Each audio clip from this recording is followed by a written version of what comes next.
시편 147편 전체 우리 함께 합독합니다. 시작. 할렐루야. 우리 하나님을 찬양하는 일이 선함이요 찬송하는 일이 아름답고 마땅하도다. 여호와께서 예루살렘을 세우시며 이스라엘의 흩어진 자들을 모으시며 상심한 자들을 고치시며 그들의 상처를 싸매시는도다.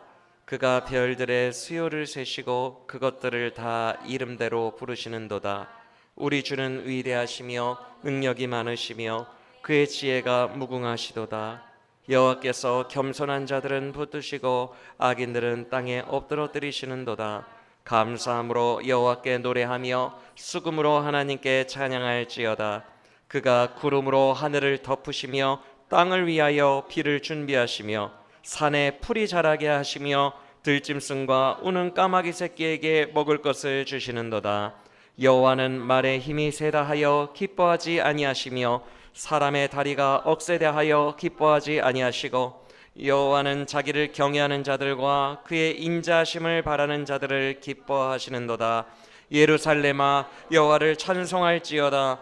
시온아 내 하나님을 찬양할지어다. 그가 내 분빗장을 견고히 하시고 내 가운데에 있는 너의 자녀들에게 복을 주셨으며 내 경내를 편안하게 하시고 아름다운 밀로 너를 배불리시며 그의 명령을 땅에 보내시니 그의 말씀이 속히 달리는도다. 눈을 양털같이 내리시며 소리를 재같이 흩으시며 우박을 떡부스러기같이 뿌리시나니 누가 능히 그의 추위를 감당하리요. 그의 말씀을 보내사 그것들을 녹이시고 바람을 불게 하신즉 물이 흐르는도다. 그가 그의 말씀을 야곱에게 보이시며 그의 율례와 규례를 이스라엘에게 보이시는도다. 그는 어느 민족에게도 이와 같이 행하지 아니하셨나니 그들은 그의 법도를 알지 못하였도다. 할렐루야. 아멘. 오늘 우리에게 주신 말씀도 성령 하나님의 생명의 말씀이 되기를 원합니다. 오늘은 맥주감사주일입니다.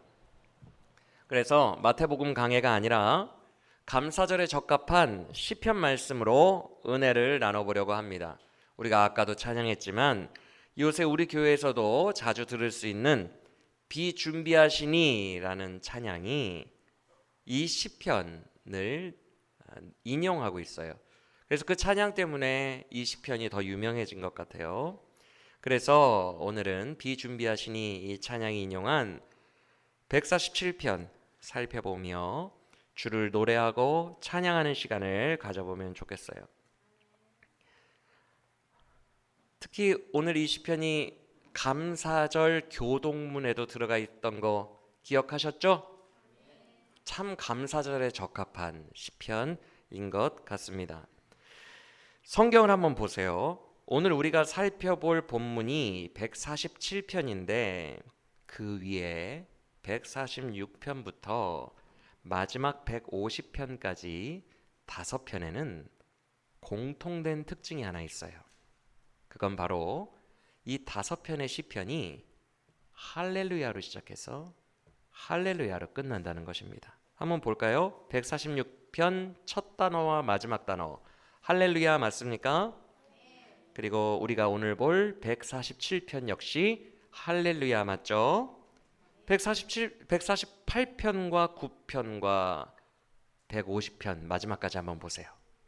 나머지 시편들도 다 앞뒤가 할렐루야 맞습니까? 그래서 시편의 가장 마지막 5개는 할렐루야 시편이라고 부릅니다. 별명이. 그런데 우리가 잘 알다시피 할렐루야가 무슨 뜻이에요? 여호와를 찬양하라. 그래서 할렐루야 시편은 특징이 있어요.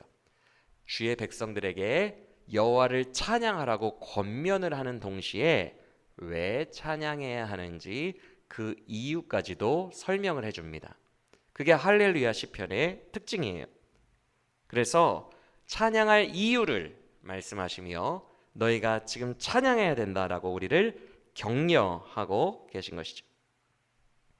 그러면 147편 우리가 오늘 볼 147편 역시 찬양하기를 격려하고 찬양의 이유를 말씀해 주는데 147편을 통해 우리가 뭘 감사해야 되지?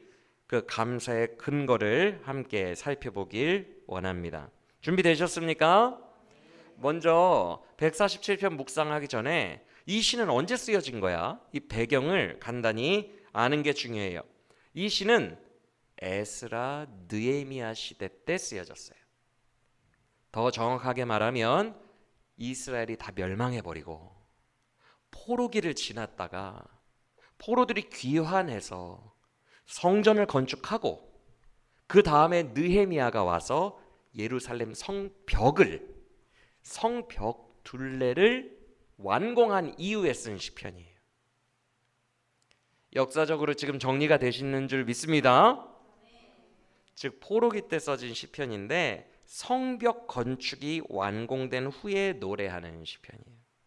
그래서 2절을 보시면 예루살렘을 하나님이 세워주셨다는 표현이 있는 거예요. 예루살렘 성을 세워주신 거예요. 그리고 2절도 보시면 흩어진 자들을 모으셨다. 포로기적인 내용이에요. 그렇죠? 흩어진 자들을 모으사 예루살렘을 세우셨다. 그래서 13절도 보시면 너의 문빗장을 견고하게 하셨고 너의 삶의 터전에서 너희의 자녀들이 안전하고 평안하게 살게 하셨도다 라는 말이 있는 것입니다. 성벽 건축이 끝났기 때문에. 이해가 되시면 아멘.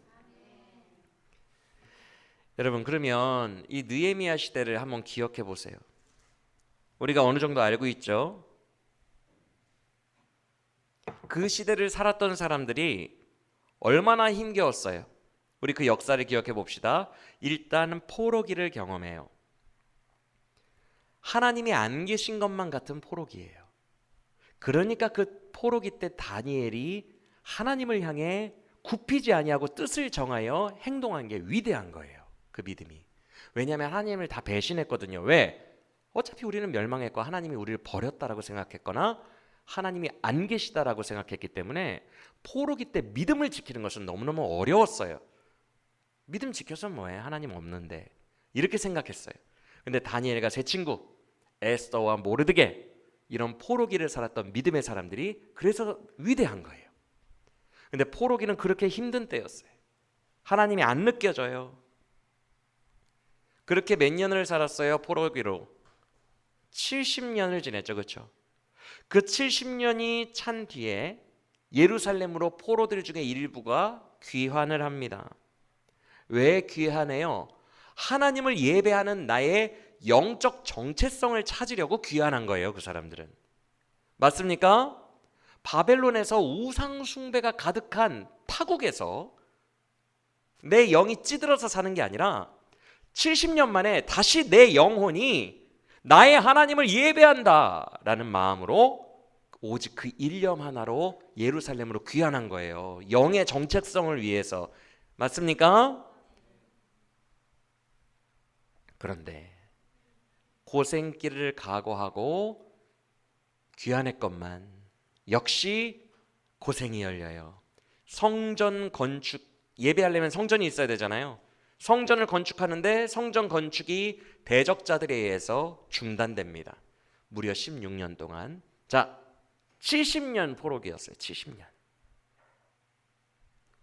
하나님이 안 계신 것 같은 우상 숭배가 가득한 곳에서 찌들어서 살던 게 70년. 예배자가 되기 위해 돌아왔더니만 16년. 강력한 방해로 허송세월을 보내요. 그러다가 하나님이 도우셔서 성전이 건축되죠? 2년 안에 건축이 돼요. 그런데 그 다음에는 뭐가 문제가 돼요? 역사를 짚어보세요. 성전은 건축했어. 이제 드디어 예배자가 되나? 16년 동안 허송세월 보내다가 건축했건만 문제가 뭐냐면 성벽이었기 때문에 주변에 대적자들 이민족들에게 노략질을 당해요.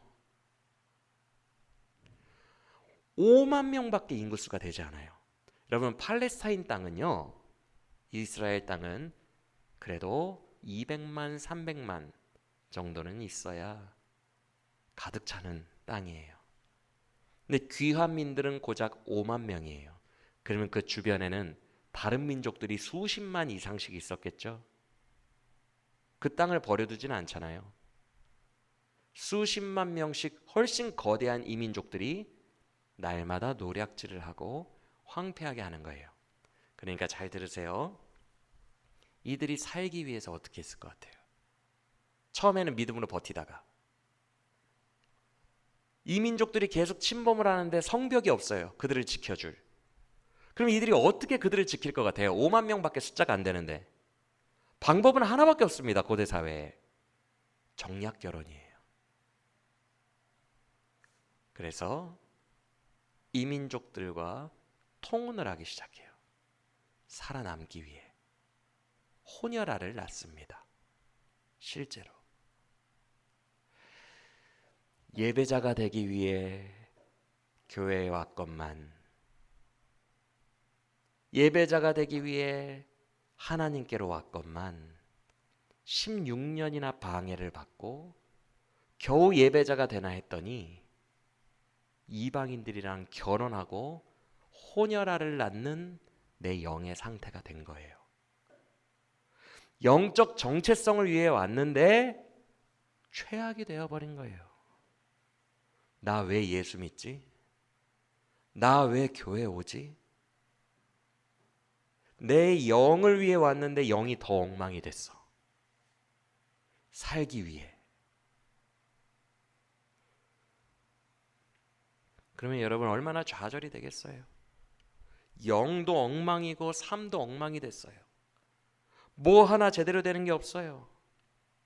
그 와중에 에스라라고 하는 성경 박사가 오더니 그들이 이방인들과 이미 엄청 결혼하고 혼혈아까지 낳아서 심지어 유대인 말을 못해. 히브리인 말도 못해요. 에스라가 그 상황을 보며 너무 분통이 터져서 옷을 찢고 자기 수염을 뽑아버려요. 막 머리카락을 쥐어 뜯어요. 그러면서 뭐라고 하죠? 당장 이혼해. 혼혈아들은 다 내쫓아. 성경 박사 에스라가 오더니 강력한 말씀을 선포합니다. 다 이혼해. 지금 뭐 하는 짓이야? 예수 믿으려고 교회 왔는데 왜 더 엉망이 돼버렸어? 정신 차려! 이렇게 말씀을 선포해요. 그런데 잘 안 돼요. 5만 명 중에 에스라의 말씀을 듣고 진짜로 이혼하고 반응한 사람이 200명이었대요. 나머지는 반응하지 않아요. 왜? 지금 내가 이렇게 살고 싶어서 사나? 나도 너무 힘들어가지고 통혼하고 나도 사는 게 너무 팍팍해서 나도 예배자가 되려고 왔지만 사는 게 너무 팍팍해서 통혼하고 이증이 되었는데 나도 너무 힘들어서 이렇게 된 건데 지금 성경 박사 당신이 끊으라고 한다고 내가 끊어집니까? 그 말씀이 영적 정체성을 바르게 하라라는 말씀이 더 과중하고 더 무겁게 들리는 거예요. 그게 안 돼서 지금 이렇게 됐는데 그렇게 하라니. 내 영이 살아나야 하는 건 알아요. 근데 이미 이 지경이 되어버렸어요. 일어날 힘이 없어요. 말씀이 들려도 아는데 일어날 힘이 없어요. 이게 몇 년 갔는 줄 아십니까? 526년 성전 완공, 느헤미야 445년 61년 걸립니다. 무려 61년 느헤미야가 올 때까지 노략질 당하다가 60년 동안 이방인들과 통혼하고 혼혈을 낳고 영적으로 엉망진창이 되어서 에스라가 중간에 와서 말을 해도 그 말씀대로 살 수가 없는 상태가 된 거예요. 이해가 되십니까? 너무 오랜 세월 아니에요? 너무 비참하지 않아요? 70년 동안 포로기를 겪다가 돌아왔더니 16년을 성전 건축을 방해당하다가 그 후로 61년을 방황하는 거예요. 합하면 150년이에요.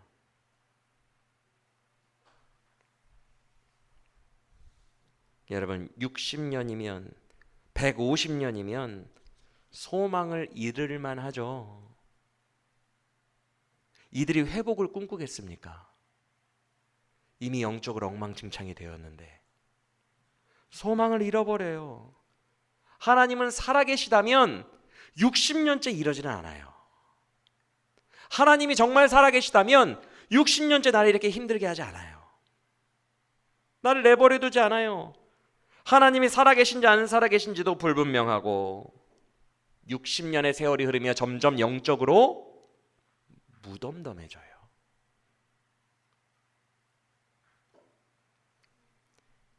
내가 나를 봐도 영의 사람이 아닌 것 같아. 영적으로 무력하게 대충 살고 있어. 그런데 이렇게 60년을 보내고 있는 거예요. 60년을. 내 삶은 늘 한숨이고 나를 웃게 하는 것은 이제 세속적인 웃음, 세속적인 즐거움, 세속적인 쾌락, 그것이 주는 잠깐의 웃음 시간을 빼놓고는 다 한숨이에요. 다 슬픔이에요. 내 영이 나에게 기쁨을 줘야 되는데 영이 죽어 있으니 세속의 웃음 시간 빼고 나머지가 다 찬송이 없는 시간이라는 거예요.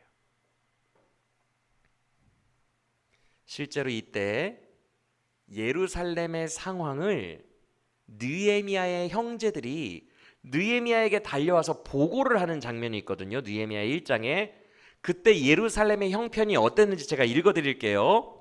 남아있는 자들이 그 지방 거기에서 큰 환난을 당하고 능욕을 받으며 예루살렘 성은 허물어지고 성문들은 불탔다 하는지라 내가 이 말을 듣고 앉아서 울고 수일 동안 슬퍼하며 하늘의 하나님께 금식하며 기도하여. 이게 느헤미야의 고백이에요. 느헤미야가 페르시아의 관리로 수도에 있을 때에 자기 형제들이 와서 고한 예루살렘의 상황이 큰 환난을 받으며 능욕을 받으며 성은 무너졌으며 성벽은 불탔습니다. 그렇게 몇 년? 60년. 여러분, 말이 60년이지 그 기간 동안 죽지 못해 산 거예요. 예루살렘 성의 백성들은 사는 게 아니죠. 그런데 이스라엘이 60년 동안 모든 소망을 잃고 이제 그냥 이렇게 살려나 보다. 이 척박한 땅에서 이방인들이랑 결혼해서 안전하게 그냥 살고 영적으로 무뎌져서 그냥 이렇게 대충 살다가 그렇게 죽을래나 보다. 내 인생의 새날은 불가능해 보인다. 너무 멀리 왔나요? 주께로 돌아가기엔 너무 늦은 건가요? 이제는 불가능해 보인다. 60년의 세월은 신자들을 그렇게 만듭니다. 그런데 이제 그러려나 보다 라고 하고 사는 때에 하나님께서는 느헤미야를 보내요. 허망할 정도로 놀랍게 불과 52일 만에 성벽을 건축해버려요. 61년을 그렇게 살았는데 52일 만에 건축합니다. 그 52일 만에 건축하는 그 과정은 전쟁처럼 치열한 52일간의 여정이었지만 기적의 연속이었어요. 매일매일이 기적이었어요. 물론 우리가 느헤미야서를 알지만 물리적인 기적은 느헤미야서에 단 한 번도 일어나지 않아요. 우리가 흔히 아는 하늘에서 뭐가 내리고 홍해가 갈라지고 그런 신비 현상은 느헤미야서에 한 구절도 없습니다. 에스라서에도 한 구절도 없어요. 신비는 전혀 일어나지 않지만 하루하루가 기적의 연속이에요. 그래서 느헤미야는 고백합니다. 이 모든 일이 여호와의 선하신 손이 우리를 도왔기 때문에 이루어진 거다. 그러니까 그런 게 있어요. 꼭 신비 현상이 일어나지 않더라도 우리의 삶에 하나님의 강한 섭리가 보일 때가 있어요. 그걸 그들은 느낀 거예요. 52일이 매일매일이 주님이 우리와 함께 하시는 동행의 연속이었던 거예요. 그래서 오늘 시편의 기자는 우리가 앞에 불렀던 찬양처럼 예루살렘아 여호와를 찬송할지어다 너의 하나님을 이라고 말하고 있는 거예요. 52일 만에 그 황폐하던 예루살렘을 세우신 그 하나님을 예루살렘아 찬양하라라고 한 거예요. 예루살렘아, 너희를 구원하셨으니까. 할렐루야. 사랑하는 여러분, 우리가 믿는 하나님이 바로 이런 하나님이에요. 지금 우리의 형편이 60년 그런 때 성벽 건축 전에 예루살렘의 상황과 같을지라도 이런 우리의 하나님을 신뢰하며 믿음으로 찬양하기를 원합니다. 그래서 1절에서 시인은 1절 보세요. 찬양 자체가 선한 거고 아름다운 거고 마땅한 거라고 말하고 있는 거예요. 여러분, 군복에다가 하이힐을 신고 있으면 어울려요? 군복에는 군화가 어울리고 하이힐에는 드레스가 어울리죠? 어울리고 적합하고 마땅한 게 아름다운 거예요. 지금 그 말이에요. 마땅하고 적합하고 어울리니 찬양이 그렇다는 거예요. 그래서 찬양은 아름답고 선한 거라는 거예요. 그 말이 뭐예요? 우리 하나님은 찬양받기 합당하시고 찬양이 어울리는 하나님이라는 거예요. 여러분의 하나님은 찬양이 어울리시는 분이에요. 여러분을 반드시 구원하십니다. 그는 위대하시고 능력이 많으시고 지혜가 무궁하세요. 반드시 여러분에게 찬양을 받으실 것입니다. 그래서 그는 2절 이하의 일을 우리의 삶에 이루어 주세요. 2절 보세요. 무너진 예루살렘을 세우시듯 여러분을 세우실 것입니다. 앞서 예루살렘이 얼마나 최악이었는지 말씀드렸죠. 큰 환난과 능욕, 무너짐. 그런데 우리의 모든 영적인 상태와 삶의 상태가 그 정도의 무너짐일지라도 주님은 반드시 그의 흩어진 자녀들을 세우시며 모으시며 세우시는 줄 믿으시길 바랍니다. 3절 함께 읽어볼게요. 3절 시작. 여러분, 여기서 상심하다라는 히브리어를 제가 보고 놀랐어요. 상심이, 심은 그냥 마음이고요. 상이 이렇게 번역한 이 단어가 박살이 나서 조각났다라는 뜻이더라고요. 조각났다. 즉 마음이 부서져가지고 조각조각 나버린 거예요. 우리의 마음이 땅에 떨어진 유리병처럼 박살이 나서 조각 나버렸어요. 우리의 마음이 다시는 합쳐질 것 같지 않고 여러분이 지금 힘들어하는 그 상처와 그 아픔이 이미 조각이 나버려가지고 다시는 모일 것 같지 않아요. 조각 나버린 유리병을 어떻게 다시 조립합니까? 내 마음이 그와 같아요. 이제는 안 될 것 같아요. 너무 늦어버렸고 너무 멀리 온 것 같아요. 내 마음이 박살이 나서 이게 회복되기는 힘들 것 같아요. 그러나 그 조각난 마음을 고치시며 그들의 상처를 다시 봉합하시는 분이 여호와라고 3절에 말씀하고 계십니다. 할렐루야. 우리는 하나님의 손이 우리를 만지실 때 다시 놀랍게도 온전하게 될 수 있음을 믿으시기 바랍니다. 주님은 그런 분이에요. 주님의 권능의 실체는 바로 여기 있어요.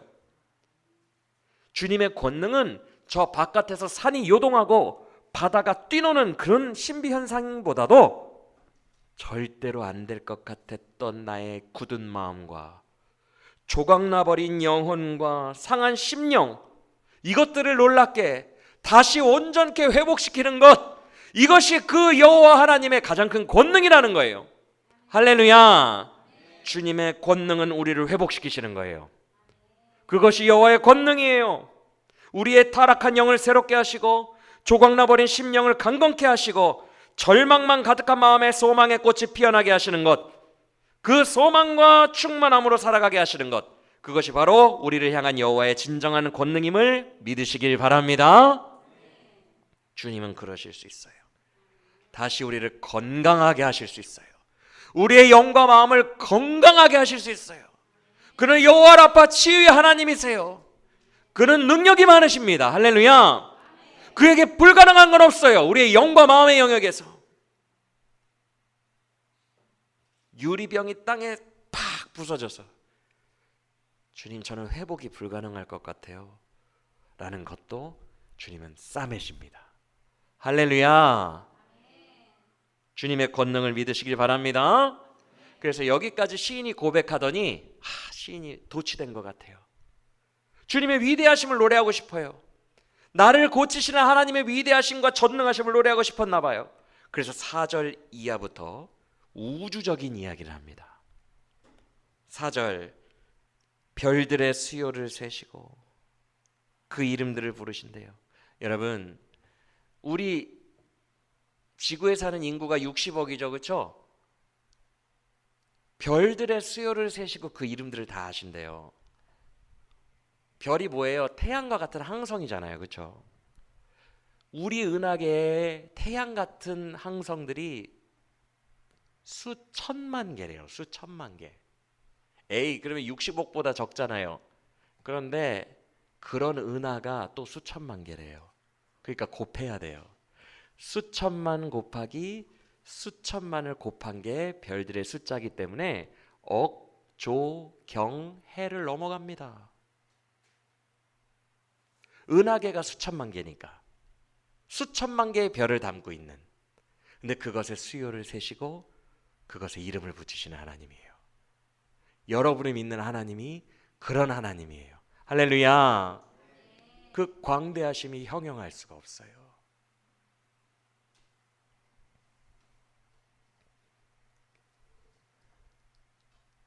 여러분의 하나님, 주 하나님 지으신 모든 세계 내 마음속에 그리어 볼 때 하늘의 별 울려 퍼지는 뇌성 주님의 권능 우주에 찼네. 주님은 그 권능이 우주에 채우신 하나님이시라는 것을 믿으시길 바랍니다. 그래서 시인은 5절에서 이렇게 선포합니다. 5절 함께 읽어보겠습니다. 시작.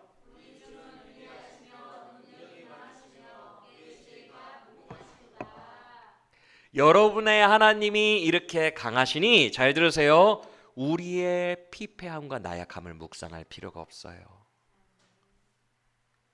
다시, 우리의 나약함에 울며 우리의 피폐하고 망가진 상태가 너무 심해서 나의 망가짐에 애통하며 절망할 필요가 없다고요.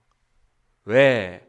우리 주는 위대하시며 능력이 많으시며 그 지혜가 무궁하시니 이렇게 나약한 우리도 능히 살리실 힘이 있으신 거예요. 할렐루야. 약할 때 강함 되시는 주님을 믿으시길 바랍니다. 내가 약해요, 내가 비참해요, 상관없어요.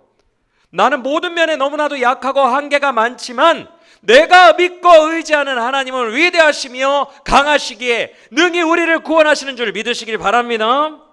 우리의 나약함에 좌절하지 마세요. 주님이 너무너무 강하시고 위대하시기 때문입니다. 그래서 10절과 11절에서 시인은 이렇게 말씀한 거예요. 10절 11절 먼저 읽어봅시다. 시작. 여호와는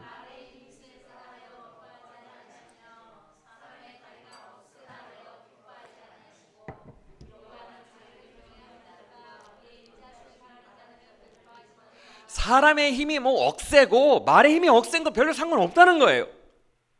그게 중요하지 않아요. 주님이 진짜 기뻐하시는 사람은 나의 한계를 느끼고 약하고 나약하고 날마다 나의 약함 때문에 애통하며 슬퍼하며 주의 인자하심을 의지하는 자, 그런 자를 주님은 기뻐하신다는 거예요. 할렐루야. 여러분, 애초에 우리는 약해요. 저나 여러분 다 약해요. 근데 놀랍고 아름다운 복음은 주님은 강한 자를 기뻐하지 않으신대요. 주님이 기뻐하는 자는 주를 의지하는 자라는 것을 기억하시기를 바랍니다. 그래서 6절에 이렇게 선포하고 있는 거예요. 6절 읽어봅시다. 시작.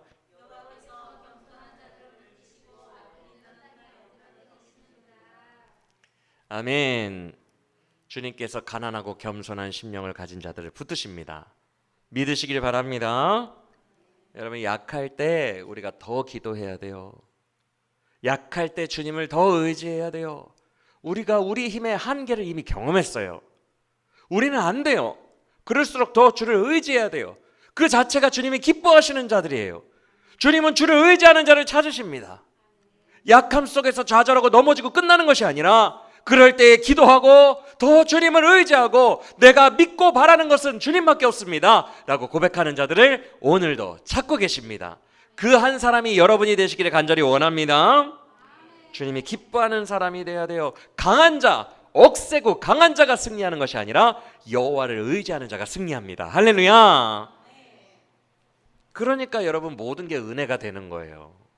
나의 어떠한가 상관이 없으니까. 애초에 나의 어떠한가 상관이 없으니까 우리의 삶은 처음부터 끝까지 하나님의 은혜입니다. 할렐루야. 그러니 우리가 감사하고 찬양하는 것이 선하고 아름답고 마땅한 거예요. 할렐루야.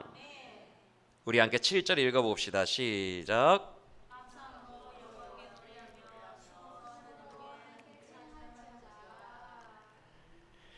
사랑하는 여러분, 하나님은 여러분을, 자녀들을 결코 외면하지 않으십니다.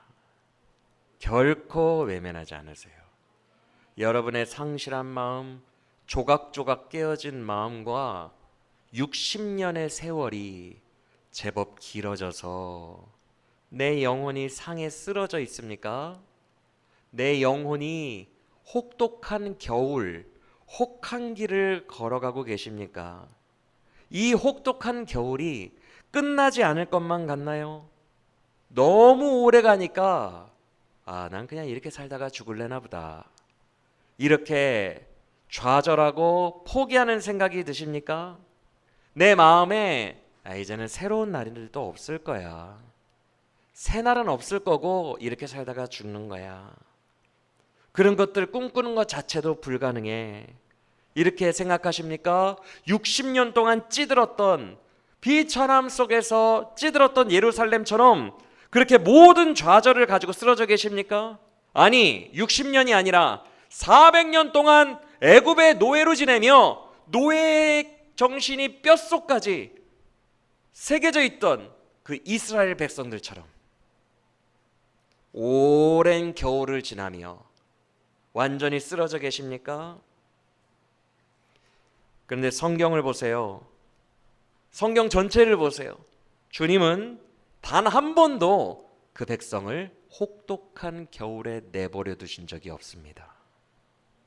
단 한 번도. 할렐루야. 여러분의 하나님은 반드시 비를 준비하시는 하나님이십니다. 이렇게 끝내는 분이 아니에요. 지치지 않으시는 줄. 우리는 지쳐도 그는 지치지 않으십니다. 우리는 지쳐 쓰러져 있어도 그는 이렇게 끝내는 분이 아니에요. 우리는 이렇게 살다가 갈래나 보다 라고 생각해도 그는 멈추시는 분이 아닙니다. 할렐루야. 마른 땅에 피를 준비하시고 이 세상의 피조물 중에 가장 버려진 것들, 그런 것들에게조차 신실하게 행하시고 생명을 공급하시는 분이 우리의 하나님이에요. 믿으십니까? 8절 9절 읽어봅시다. 여기 나오는 들짐승, 우는 까마귀 새끼, 산의 들풀 다 방치된 것들이에요. 그 방치된 것들까지도 생명을 주시며 땅을 위하여, 건조하고 메마른 땅을 위하여 구름으로 하늘 덮으시며 비를 준비하시는 분이 우리 하나님이라는 것을 믿으시길 바랍니다. 8절 9절 함께 읽어보겠습니다. 시작.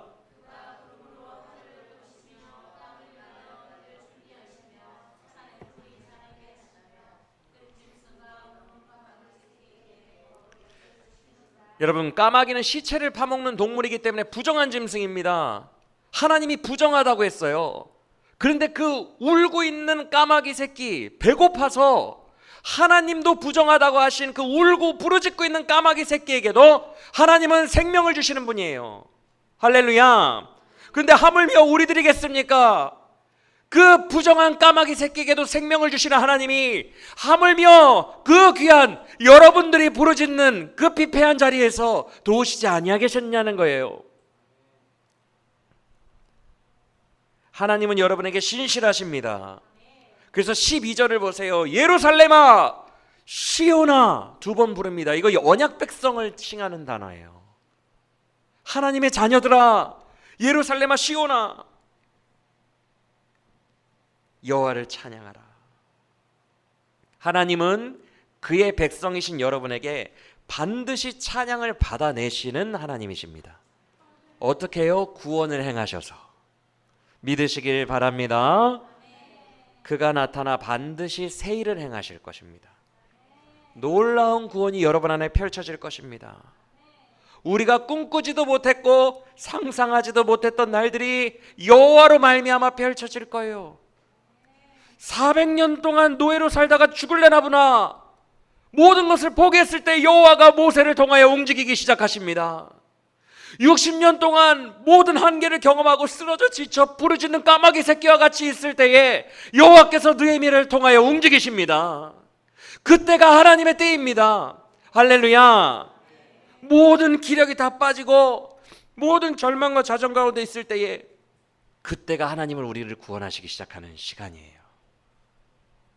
그때 하나님은 저 하늘을 구름으로 덮으시기 시작합니다. 곧 은혜의 비를 내려주시기 위하여. 할렐루야. 주님은 주의 자녀들을 방치하는 법이 없습니다. 우는 까마귀 새끼도 방치하는 법이 없습니다. 절대 방치하지 아니하시고 그는 오십니다. 구원을 행하십니다. 새 일을 행하실 것입니다. 우리가 상상도 못했던 불가능하다고 생각했던 것들을 그는 이루실 것입니다. 할렐루야. 포기했던 가족들이 주님을 믿게 될 것입니다. 할렐루야. 아멘으로 화답하시길 바랍니다. 너무 오랜 시간 60년이 흘러서 이제는 포기해버렸어요. 아유 내 가족도 그냥 이렇게 살래다가 죽을래나 봐요. 포기하고 있었던 가족들이 새 일을 행하사 구원받으실 것입니다. 극복하지 못했던 죄악과 나의 연약함이 극복될 것입니다. 산산이 부서져서 다시는 회복될 것 같지 않았던 건강함이 내 영혼의 건강함이 회복되고 충만하게 될 것입니다. 성령 충만하게 하시며 주와 깊이 동행하는 참된 행복과 만족을 주실 것입니다. 여러분이 밟는 모든 땅에서 주님이 영광 받으실 것입니다. 부흥을 주시며 강한 군사들을 주께서 훈련시키사 우리 앞에 새 길이 열릴 것입니다. 그리고 새 강이 흐를 것입니다. 할렐루야. 주님은 그걸 가능하게 하시는 하나님이시고 그럴 때 꼭 움직이시는 하나님이십니다. 우리가 아무것도 없고 신음소리밖에 내지 않으실 때 그때 움직이셔서 우리에게 은혜를 비를 내려주시는 그 하나님이 우리가 믿는 하나님이심을 믿으시길 바랍니다. 우리의 삶에 60년 동안 꽁꽁 얼어 있었던 혹한기 그가 녹여버리실 거예요. 뭘로? 그의 말씀으로. 우리 함께 15절부터 18절까지 가장 중요한 내용을 읽을 텐데요. 속도감이 느껴집니다. 15절을 보면 빠르게 달려가는 듯한 모습이 보이거든요. 이 속도감, 60년을 52일 만에 해결하신 그 하나님의 속도감의 말씀을 15절, 18절 여러분들이 한번 네 구절 읽어보겠습니다. 시작. 그의 명령을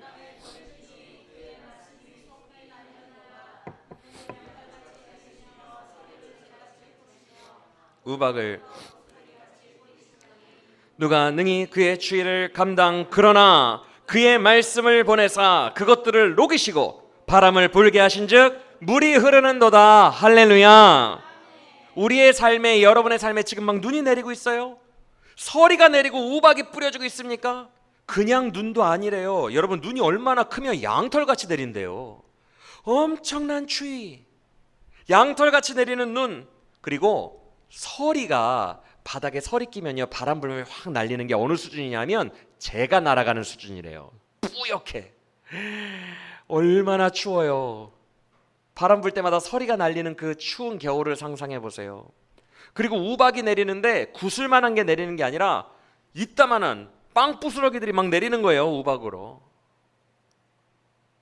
그런 혹한기, 꽝꽝 얼어버린 겨울과 같은 우리의 영혼의 계절, 그것을 말씀이 녹이사 다시 물이 흐르게 하신다고 언약하시는 거예요. 할렐루야. 말씀이 여러분의 삶에 달려오고 있어요. 15절 보세요. 말씀이 여러분의 삶에 달려오고 있어요. 그 말씀은 여호와의 명령이에요. 내 백성을 구원하리라 라는 말씀이 여러분을 향하여 속히 내달려서 여러분의 겨울을 녹여버리시고 다시 성령의 물을 흐르게 하실 줄 믿습니다. 정말 나에게 이렇게 하실지 안 믿어지십니까? 내가 주의 자녀라는 확신이 없어져요?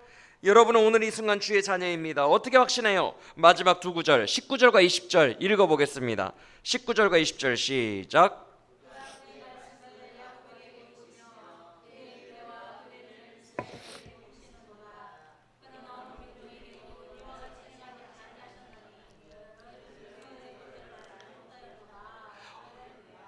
아멘. 어느 민족에게도 이렇게 행하신 적이 없대요. 그러면 이스라엘에게만 행하신 게 뭐예요? 압축하면 그들에게 말씀을 보이시고 말씀을 알게 하셨다 해요. 맞습니까? 여러분들에게 하나님이 말씀을 보이셨고 그 복음 안에서 하나님을 알게 하셨잖아요. 어느 민족에게도 그렇게 행하신 적이 없대요. 여러분이 그 말씀을 보고 아는 자들이라면 여러분이 하나님의 자녀이고 여러분이 예루살렘입니다. 할렐루야. 반드시 그의 자녀를 돌보십니다. 믿으시길 바랍니다. 그는 그의 권능으로 새 일을 행하실 것입니다. 너무 놀랍고 내가 예측도 못하고 상상도 못했는데 기대도 안 했는데 그 일을 행하사 여러분에게 찬송받으실 것입니다. 할렐루야. 말씀을 마칩니다. 여러분 오늘 말씀을 신뢰하시길 바랍니다. 성령 안에서 믿음으로 받으시기를 바랍니다. 너무 오랜 60년의 혹한기 동안에 겨울이 길었기 때문에 새날에 대한 소망이 사라지셨습니까? 몇 번 말씀드렸지만 61년을 극복하는데 주님은 52일 걸리셨습니다. 주님은 지금도 우리의 삶에 비를 준비하고 계십니다. 그는 반드시 오십니다. 지금 말씀을 듣고 있는 여러분에게 반드시 그의 말씀으로 임재하십니다. 그 말씀이 여러분에게 달려오고 있어요. 속히 달려오고 있어요. 여러분의 겨울을 녹이기 위하여. 할렐루야. 이 사실을 믿고 여러분의 하나님을 찬양하는 예루살렘들이 되시기를 바랍니다. 여러분 찬양을 언제 해야 하나님이 기쁨이 되는 줄 알아요? 제일 소망 없고 제일 힘이 없고 제일 무력해서 하나님이 도무지 믿어지지 않을 때 이때가 찬양할 기회예요. 우리가 혼자 힘으로 다 잘되고 하면 찬양할 이유도 의미도 없어요. 여러분 이런 찬양 가사 아시죠? 날이 저물어 갈 때 빈들에서 걸을 때 그때가 하나님의 때 내 힘으론 안 될 때 빈손으로 걸을 때 내가 고백해 여호와 이래. 이 찬양 가사 아시죠? 날이 저물어 가고 빈들에서 걷고 내 힘으로 안 되고 빈손이 되어 있을 때 그때가 하나님이 일하시는 때입니다. 그때가 우리가 믿음 보일 시간이에요. 이때 아니면 우리가 언제 믿음을 보여요? 믿음은 도저히 믿을 수 없을 것 같을 때에 믿는 것이 믿음이에요. 할렐루야. 성령이 오늘 여러분에게 이 믿음 주실 줄 믿습니다. 그리고 주님은 이런 믿음을 가지고 의지하는 자를 기뻐하십니다. 주를 찬양하고 주를 의지하는 믿음의 사람들을 기뻐하세요. 내 연약한 있는 모습 그대로 겸손히 나는 그래서 주님밖에 없습니다. 그 부정한 새끼 까마귀처럼 부르짖고 울부짖고 있는 그 믿음의 사람들을 주님은 기뻐하십니다. 할렐루야. 믿음으로 저 멀리 올라온 하늘을 덮은 구름을 바라보시길 바랍니다. 얼음을 녹이려고 지금 저 밖에서 여러분에게 달려오고 있는 그 말씀을 바라보시길 바랍니다. 여러분에게 새날 열어주실 하나님을 믿으며 오늘의 찬송을 올려드리는 우리 모두가 되기를 간절히 원합니다. 완전히 무너진 곳에서 완전히 새 일을 하시는 분이 하나님이세요. 믿으시길 바랍니다. 바로 여러분에게 신실하신 그 하나님이 찬양받기에 합당하신 하나님이십니다. 할렐루야. 12절 선포하며 마칩니다. 12절 시작. 찬송할지어다 시온아 내 하나님을 찬양할지어다. 할렐루야.